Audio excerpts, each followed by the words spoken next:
Our guest today starred on Broadway and Two Gentlemen of Verona, was a regular on the recent soap Generations, and will be seen weekly in Dr. Quinn, Medicine Woman. Please join us in welcoming the jaunty Jonelle Allen. And now, here's your man of the half hour, Skippy Lowe.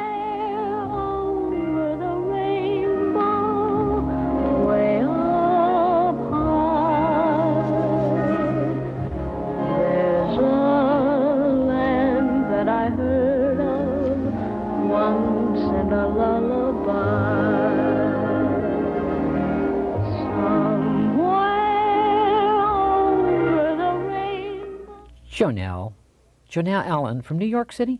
Yeah. Are you really? Yeah. Grew up? Born and raised. Was it tough growing up in New York? In where area you were in? What area were you in? Well, I grew up in Harlem, in New York. But you know, it's funny because people say, "Oh, what was it like growing up in Harlem?" But right. It was home. You know, yeah, it's right. home, and so your home is your home. So you don't think it's I worked Harlem. I worked a club called the Baby Grand for Nipsey Russell. He took off one day and he said, "Skippy, would you sub in for me on a Saturday night?" I went down there and I was a comedian, MC. You're I had a great time in Harlem. I loved it. Well, yeah. That was the first time I went to Harlem, too. Yeah, and the last. No, not the last. I used to go to that theater there. It was great. The Apollo. Yeah. Did you ever work that? Do you know my play uncle who just passed away 2.5 weeks ago, Honey Coles, produced shows at the Apollo.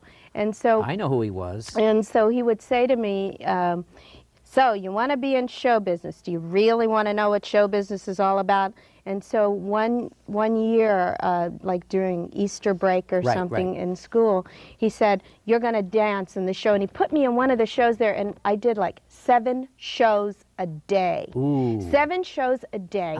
And aside from that, it was like, you know, like the dressing rooms, like the stars had the dressing rooms like downstairs, but the grunts had to like walk all the way up the stairs and all that kind of stuff. And I was like 13 years old or whatever, and I was dancing at the Apollo doing 7 shows a day, having to climb up to the rafters and being paid nothing. And so he says, "Okay, now do you really think you want to, is this something you really want to do?" And I said, "Oh yes, I do, I really do, oh yes." Oh, you know, I was just so excited about it. 13, 14 at the Apollo. Yeah. Vibes in that theater. Come on, those vibes. Great people come from that Apollo. That's true. Did you think about that at that time? And what was great, because Aretha Franklin was like appearing on the show and stuff, and I would stand in the wings and watch her and flip with it was great. It was really yes. But also you saw the dedication, because you're not getting paid a lot of money, or maybe they were. But and you're working 7 shows a day, and then on the weekends 9 shows a day, back to back, as soon as you know, and wearing sweaty tights and all that kind of stuff. So, Jonelle, so it's after great. 13, 14 years old from the theater, what happened? Skid Row. No. Come on, what happened to you? Where did you land? Where did you go from there? Well, from there I went on. You studied, though, didn't you? Yeah, I did. I did. With who? I studied with a man named Michael Howard, who subsequently went on and was a teacher at Yale University.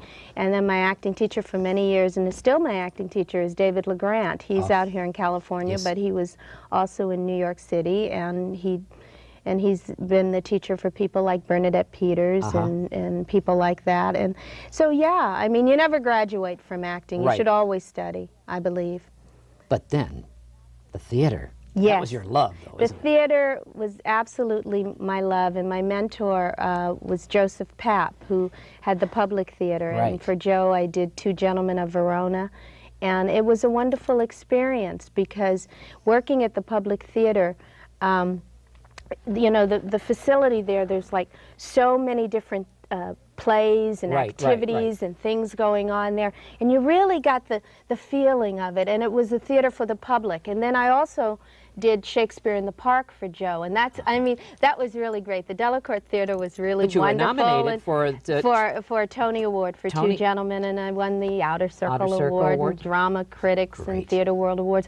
But the thing that I love so much about, you know, doing Shakespeare in the park and then doing like the tour around the boroughs is you're out there changing your costumes and stuff, and kids are like, you know, eating candy and looking at you, and you're like changing behind like, you know, towels and things like that. And if they don't like you, if the people don't like you, it's like you're up there saying, oh, for soup, honey, get off the stage. I mean, they talk to you and they do all of that stuff. So you learn how to get a very thick-skinned and get very concentrated on what you're doing, because people bring their babies to the theater. It's really like what theater was like in the Elizabethan times for the people. You come there, you bring your dinner, your chicken bones, you throw it up on stage, you bring the babies, they're crying and mewling, and you have to continue on with the show. So it was a very good learning experience for me.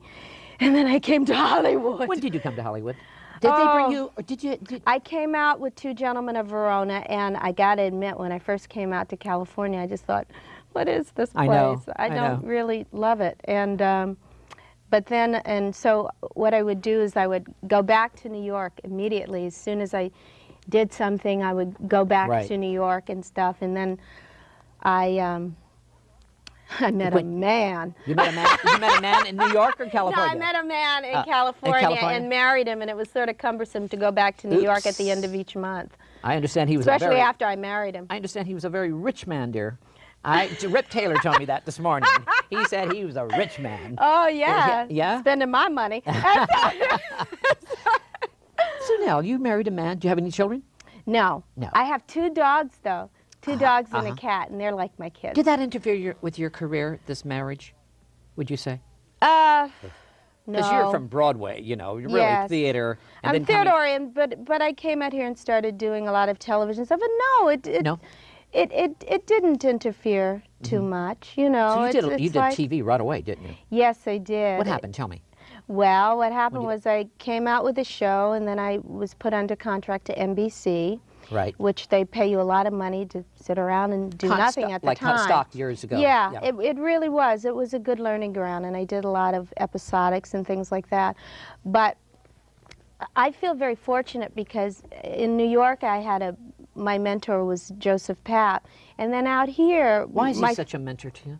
Why? Well, because first of all, he cast me I played a role of Sylvia in Two Gentlemen, which was, who is Sylvia, what is she, that all our swains commend her. She was the Princess of Milan. Right. So, you know, and I hardly look Italian. But anyway, he cast people in the roles that they were suited for, as opposed to, he believed in colorblind casting before it became PC to say that everything was multicultural and all of that stuff. He just cast the right person for the role, and I just thought that was a wonderful thing. It is, yes. And he was very instrumental in giving me my big break on the stage. So I look upon him as a mentor. And then when I came out to California, I became involved with another very talented director named Tony Richardson, the British director. Wonderful. And Tony was a mentor as well, and I did As You Like It for him on the stage and played the role of Phoebe, and then I did the film Hotel New Hampshire for him, and then I did a lead in a film for him for CBS called Penalty Phase, which he cast me in the role of a district attorney who was a right-wing activist kind of role that not only would a black person wouldn't really get the chance to play, but a woman really wouldn't get the chance to play, and Tony just felt that I was the right person suited for the role, and he's just that I want her for the role. And it was opposite Peter Strauss, and Peter said, yeah, I want her to play the role too. So I've been very lucky to have these two men in my life who have since died. I see tears in your eyes right now. Well, yeah, because you're mentioning Tony, who was a dear man, and I know he just died of AIDS, didn't he? Yes, he did. And he was a dear, dear man, and I didn't mean to bring that up. Yeah, and he was a good friend as well, and I miss him. I see. I miss him. But very anyway, much. getting back after that, you got into Generations. Tell me about Generations. Well, tell me about that. In between, okay. Well, prior to Generations, I did a lot of shows and a lot of work. But I really like Generations because I got a chance to sort of get into that territory that's been only, only allowed ladies like Joan Collins or Susan Lucci. Yeah. I got a chance to be a bitch. You are. And That's what I you got noted. a chance to be a black Bitch, right. And I got a The chance vixen. to be with all these young boys. And, and honey, did I come alive. It was absolutely just fabulous. And on top of it, I got to wear nice clothes and wear lip gloss. So it was just absolutely fabulous. And so for 2 years, I mean, at first this character, she was married to this very, very rich man. Right. And she was always very, very depressed because this very, very rich man wouldn't let her sing because all she wanted to do, when he met her, she was like singing at this dive over the south side of Chicago. And so he said, I love you, I'm going to marry you. And he gave all these riches, put her up in the penthouse, said you couldn't sing. So then she would get depressed and she'd run down to this club, she'd sing and drink, and then he'd come and get her and take her from the club and take her home and put her back in the penthouse, and she'd be more depressed. And then finally, one day she said, I'm not going to drink anymore. So she threw her pills away, because she was taking pills too, threw the bottle away, threw the pills away, and said, I'm going out to buy a sweatshirt. And she went out to buy a sweatshirt and met this young boy. Right. And honey, she got into it with the young boy, and then she had the husband, the young boy, and then Richard Roundtree came into the series, and then she had an affair with him. I mean, this woman was busy. How long had were a you on great that show? time. How long were you on that Honey, she did this in a month. No, I'm No. only kidding. She did. I bet. No, How long? she did. It was 2 years. 2 years. You And enjoyed that then? I had such a great time. Because I know you were noticed as the Joan Collins of that era. I know, and you it know? was really. And you look like Joan great. Collins. You know, I'm looking at you. You really look like her. I- A young Joan Collins, I should Thank say. you. A young one. What's happening right now with you did Noel Harrison, a very dear friend of mine. You did a show with him in Orange County somewhere? Yes, at the South Bay Civic Light Opera, I did Man of La Mancha with Noel, and that was That's another role. Wow. Oh, Aldonza. Tell me about She it. was great. You know, it was like the character on Generations, Right. Doreen, was just so very elegant and proper and all that stuff. Well, as I did Aldonza, I had a chance for 2 months not to shave my legs. It was absolutely Really? yeah, it was really great because, you know, Aldonza is Yeah. this very lusty and Yeah. buxomy hoe. And so she, it was fun. You enjoyed doing that, didn't you? I loved it. Noel because Harrison's wonderful. Noel was terrific. It was really great working with him and singing those songs, and the role was extremely physical, and she just, you know, it was like she was like this all the time. You know, it was great fun. I had a really good time doing it. How about Europe? They would love you in Europe. Jonelle, I'm sitting here looking at you. London, the theater in London. How about theater in London? Let's get to London with you. Well, You'd be the biggest hit in Europe right now. I'm well, looking, come on. Well, You got yourself my sit back. ex-husband Go ahead. is from England. Oh, he is English. Yes, Okay. he's British, and so I think right now I want to be in Italy. Oh, okay, Italian, okay. You know, there's something I don't know about Italy. I love Italy. Studs, darling, studs. A lot of gorgeous studs there. I agree with you there. Italy. You borrow Italiana? You speak Italian at all? Fettuccine. No, fettuccine. Okay. Fettuccine, linguine, and tutamati. I don't know. I don't know. But It seems like Jonelle's having a good time in her life right now. yes. Because you just got you're getting separated or divorced? What? I just got divorced in. So you're free. Yes. So Jonelle's looking out there, is she? Well, Or- it's not that Jonelle is looking. Jonelle is enjoying life. Enjoying life. And I find that when you don't look, you have more fun that way. You know, because you're so busy looking, you don't see anything. Right. So the day you get up in the morning, Do you work out? You look great. Do you work out in the morning or at all? Well, I work out any chance I can get.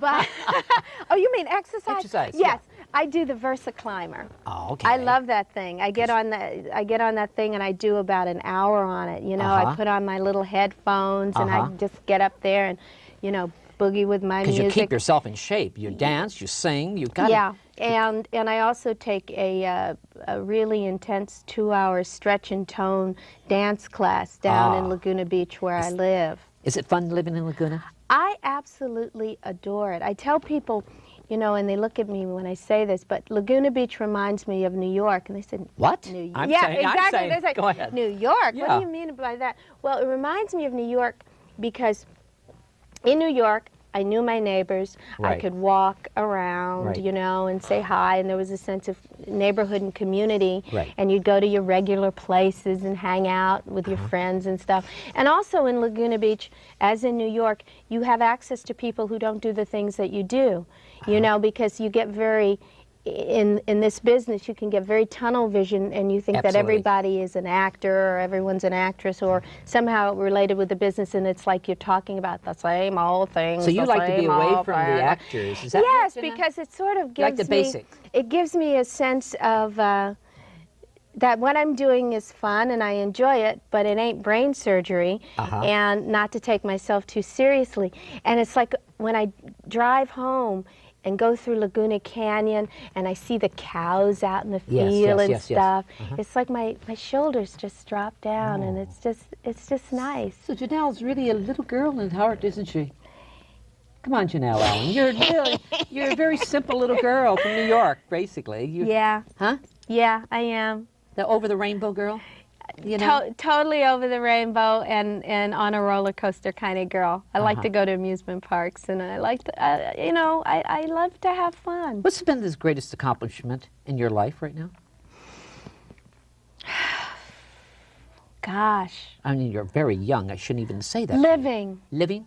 I think getting up in the morning and facing the day and just sort of like seeing where it takes you is an accomplishment, and not having a lot of expectations. You're spiritual, aren't you? Is Jonelle spiritual?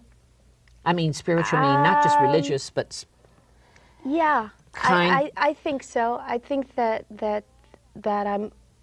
hopefully that we're all on a path to enlightenment. What would and you like to see? spiritual growth. What would you like to see right now in our world? Now we got a new president coming up, elect. He promises wonderful things. What would you like to see him do for us right now, as a nation, as people, not just as a nation? I personally think that no one can do anything for anyone. I believe that that it's everyone's purpose. If I can live a happy life, right.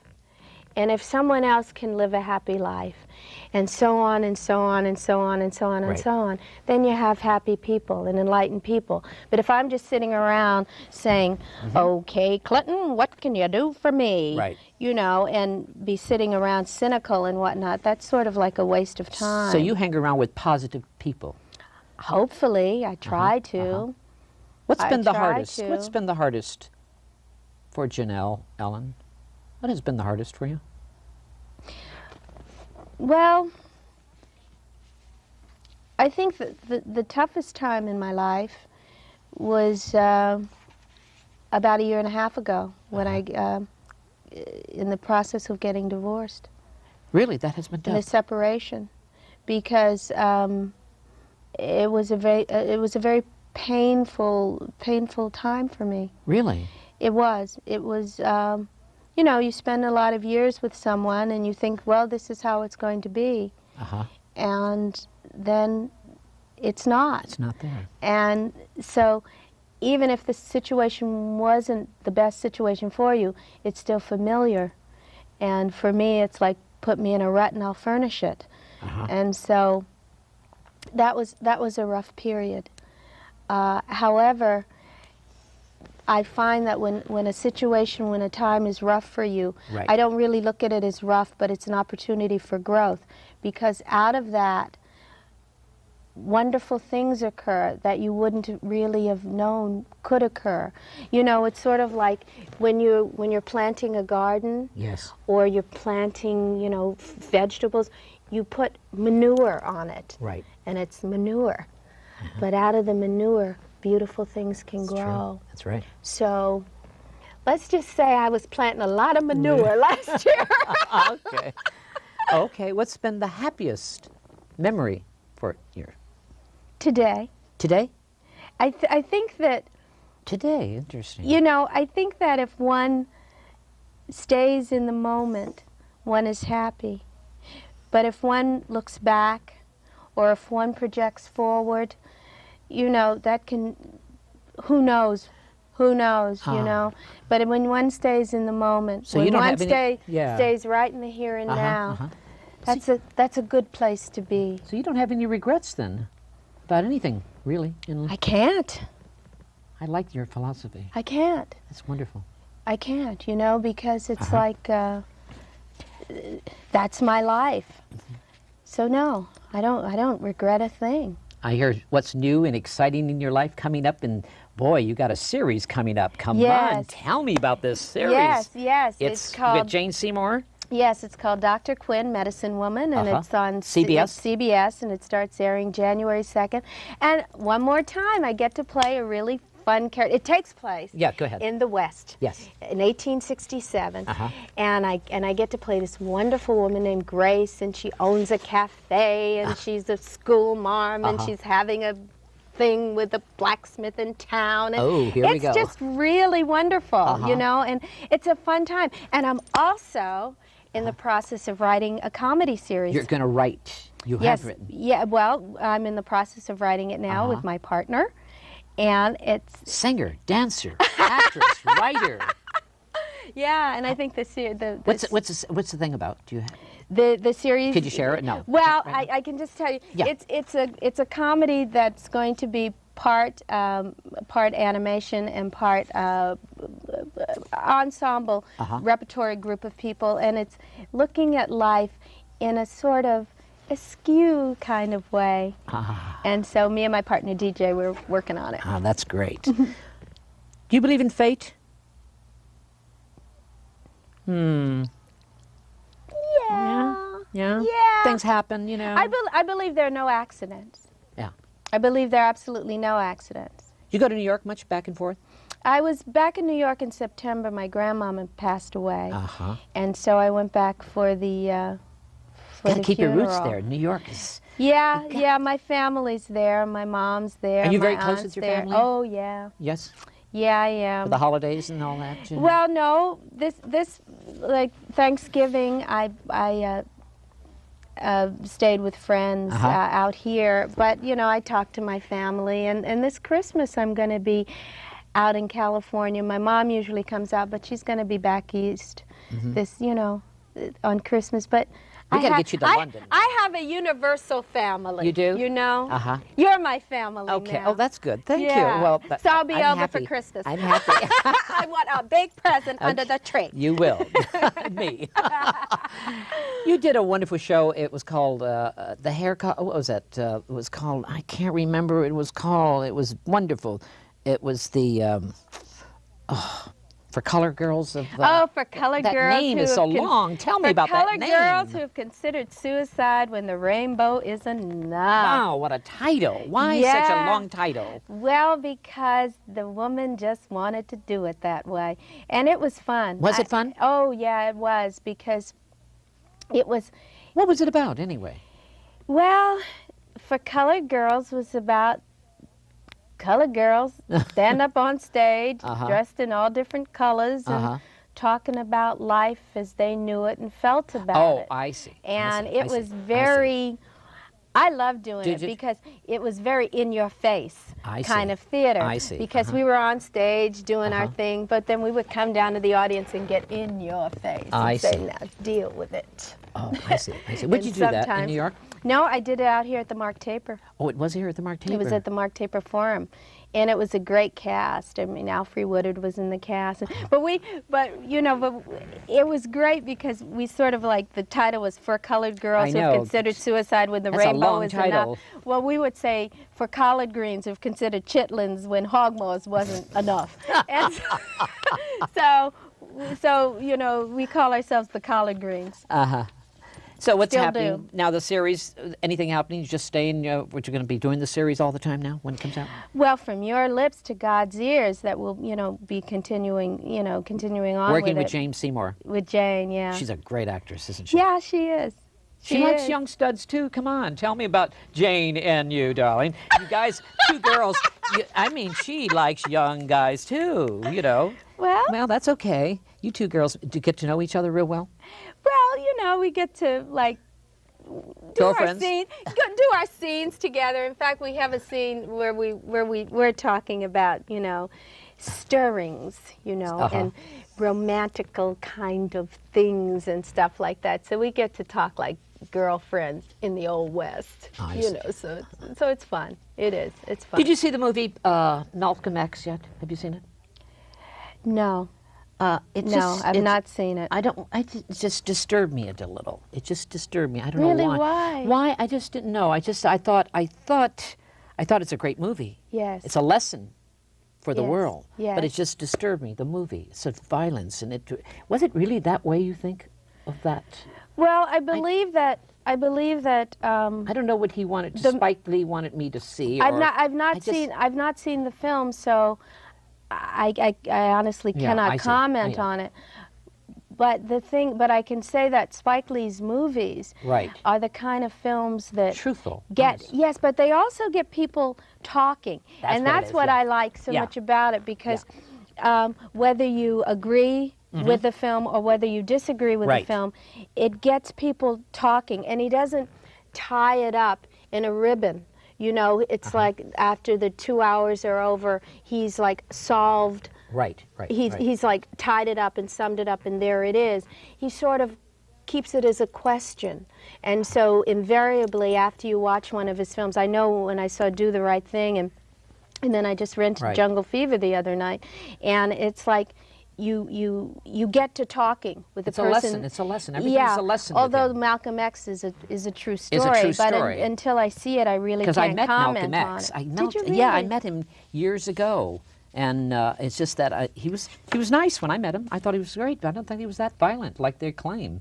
They call him a pimp, everything else, and he really wasn't really. Well, I know that I do know that he had violent beginnings. But then he became enlightened. And then when he went to Mecca, you know, that even changed his ideology as well. And sometimes a lot of people who come from a violent background are ones who are filled with so much love inside.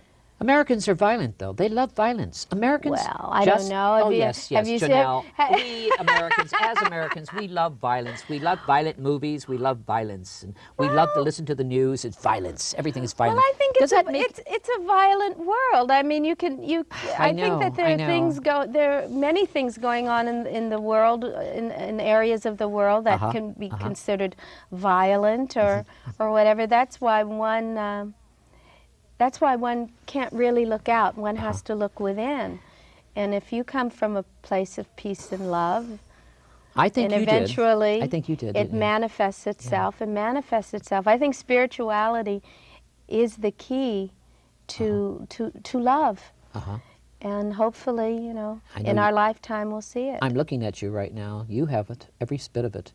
And it's so nice talking to you, darling. Because I must say that the show of Dr. Quinn, Medicine Man, CBS. Woman. Medicine Woman. Because this is... Oh, Medicine Man, that's right. Because Jane Seymour plays Medicine Woman. It's also produced by a woman, created by a woman. Beth Sullivan. Oh, yes, and and it's just some really very wonderful, strong women characters. But there's some great guys on the show, too. Orson Bean. Oh, I like Orson. I interviewed him. He's wonderful. Isn't he charming? He's terrific. Yeah. He's really great. He's a great guy.